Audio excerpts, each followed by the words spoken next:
যদি আজ হঠাৎ করে যুদ্ধ শুরু হয়, বাংলাদেশ কতদিন টিকতে পারবে? একদিন, 3 দিন, নাকি একেবারেই টিকতে পারবে না? অনেকে ভাবে বাংলাদেশ দুর্বল, আবার অনেকে বলে বাংলাদেশ অনেক শক্তিশালী।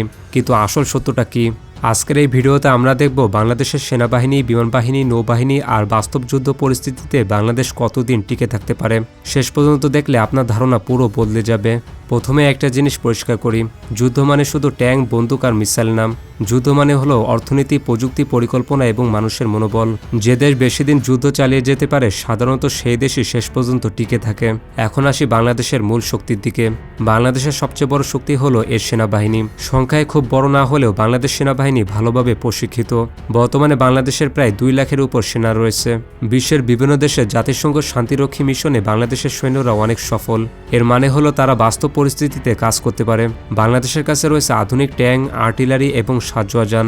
তবে সবচেয়ে গুরুত্বপূর্ণ বিষয় হলো দেশের জন্য লড়ার মানসিকতা। যখন নিজের দেশ রক্ষার প্রশ্ন আসে তখন একজন সৈনিকের শক্তি কয়েকগুণ বেড়ে যায়। তবে সরাসরি যুদ্ধের চেয়ে বাংলাদেশ গেরিলা যুদ্ধে পৃথিবীর সেরা। বাংলাদেশের প্রতিটি গ্রামের মানুষ জন্মগতভাবে সাহসী। জঙ্গল বা ঘনবসতিপূর্ণ এলাকায় লড়াই বাংলাদেশ অপরাজেয়। এই ধরনের যুদ্ধে শক্তিশালী দেশগুলো বছরের পর বছর আটকে যায়, যেমনটি ঘটেছিল আফগানিস্তান বা ভিয়েতনাম যুদ্ধে। এখন আসি বিমানবাহিনীর দিকে। আধুনিক যুদ্ধ মানে কেবল সামনাসামনি লড়াই নয়। বর্তমান যুগের যুদ্ধ মানে হলো আকাশপথের বিধ্বংসী হামলা। এখন প্রশ্ন হলো, বাংলাদেশ কি এমন হামলার জন্য প্রস্তুত? বাংলাদেশের বিমানবাহিনীতে কিছু পুরনো ফাইটার বিমান আছে, কিন্তু যার সংখ্যাও খুব বেশি না। যদি বড় শক্তিশালী কোনো দেশের সাথে যুদ্ধ হয় তাহলে আকাশে নিয়ন্ত্রণ রাখা কঠিন হয়ে যাবে। আর যে দেশ আকাশ দখল করে সে দেশ যুদ্ধে অনেকটা এগিয়ে থাকে। বাংলাদেশ বিমানবাহিনীতে মাত্র 212টি যুদ্ধ বিমান আছে, যা আশেপাশের দেশগুলোর চেয়ে খুবই কম। আর যদি বাংলাদেশের আকাশ প্রতিরক্ষার কথা বলি, বাংলাদেশের আকাশ প্রতিরক্ষা ব্যবস্থা এখনও অত্যন্ত দুর্বল, যার কারণে শত্রু বাহিনীকে আকাশে প্রতিরোধ করা বেশ কঠিন হয়ে যাবে। এখন আসি নৌবাহিনীতে। বাংলাদেশ একটি নদীমাতৃক দেশ। এখানে অসংখ্য নদী, খাল আর জলপথ রয়েছে। এই পরিবেশ শত্রুর জন্য অনেক বড় চ্যালেঞ্জ হতে পারে। বাংলাদেশ নৌবাহিনী উপকূল রক্ষায় সক্ষম এবং কিছু আধুনিক যুদ্ধ জাহাজও রয়েছে। তবে বড় সমুদ্র যুদ্ধে বাংলাদেশ নৌবাহিনীর এখনও সীমাবদ্ধতা রয়েছে।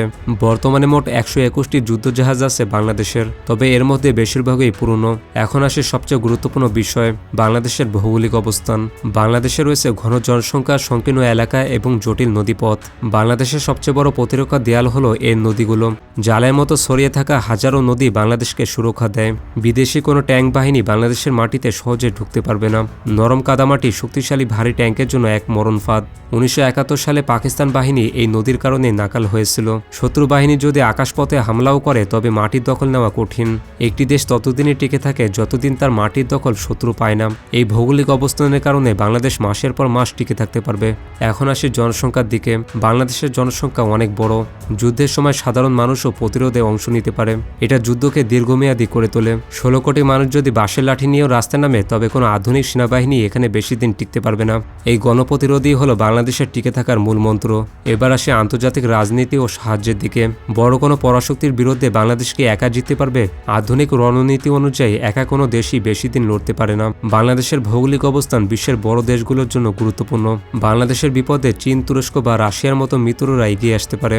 বিশ্ব অর্থনীতির একটি বড় অংশ তৈরি পোশাক শিল্পের জন্য বাংলাদেশের উপর নির্ভরশীল। তাই বাংলাদেশ বেশ কয়েক সপ্তাহ বা মাস যুদ্ধ চালিয়ে গেলেই আন্তর্জাতিক চাপে শত্রু বাহিনী পিছু হটতে বাধ্য হবে। কূটনৈতিক লড়াইয়ে বাংলাদেশ এখন অনেক বেশি বুদ্ধিমান।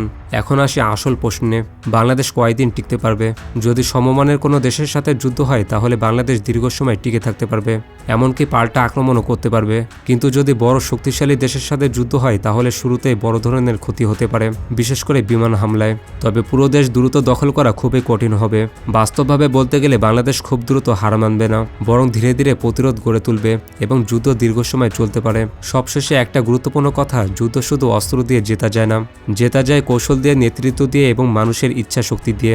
বাংলাদেশ তার ইতিহাসে প্রমাণ করেছে প্রয়োজনে এই দেশ লড়তে জানে। এখন আপনার মতামত কি? আপনি কি মনে করেন যুদ্ধ হলে বাংলাদেশ কয়দিন টিকতে পারবে? কমেন্টে অবশ্যই জানাবেন।